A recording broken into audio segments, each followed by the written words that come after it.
read, bless 'em. I've gone down to old rock bottom. Então, quando a gente pensa no número de séries para iniciante, né, apesar de não haver uma regra geral em relação a essa questão, né, regra geral que eu digo em relação ao número exato, tem que ser uma série, tem que ser duas séries, tem que ser 3 séries. Então, muitas vezes, quando você for prescrever o treinamento para esse iniciante, a gente tem que analisar diferentes fatores que estão correlacionados com o histórico desse iniciante. Então, por exemplo, o número de séries, né, que a gente vai utilizar, né, se vai ser séries simples ou séries múltiplas, isso vai influenciar diretamente no volume do treinamento. Ou seja, quanto mais séries você utilizar, maior vai ser o volume de treinamento para esse cliente. Então, uma das coisas que a gente deve pensar, principalmente para o iniciante, né, que está sedentário há muitos anos, ou seja, muito tempo sem praticar exercício físico, é que esse volume de treinamento, muitas vezes alto, pode gerar, né, a dor muscular de início tardio.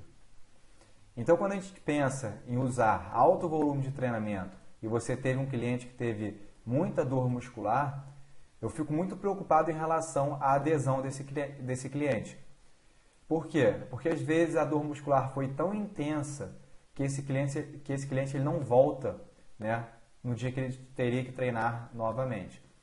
E aí, se você pegar o histórico desse cliente, que era um cliente sedentário, muitas vezes sem treinar, né, muitos anos sem treinar, e ele procurou a academia com muita dificuldade já para iniciar o treinamento, ele estava muito resistente, e aí no início você dá um volume de treinamento extremamente grande, você oferece para ele uma dor muscular de início tardia muito intensa, e aí não foi prazeroso para esse cliente, você pode prejudicar a adesão desse cliente.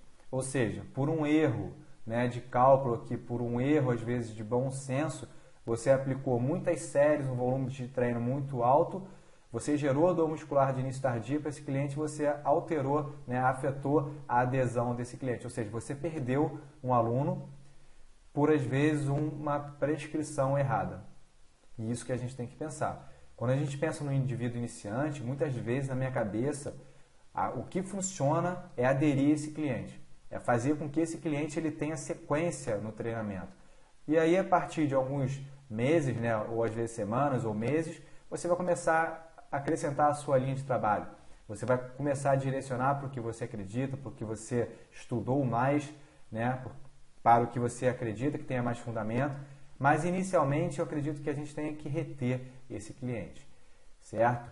E aqui um exemplo, né, dessa fórmula aqui do volume de treinamento. Com duas séries a mais, você dá aí, basicamente, né, o dobro de um volume de um exercício.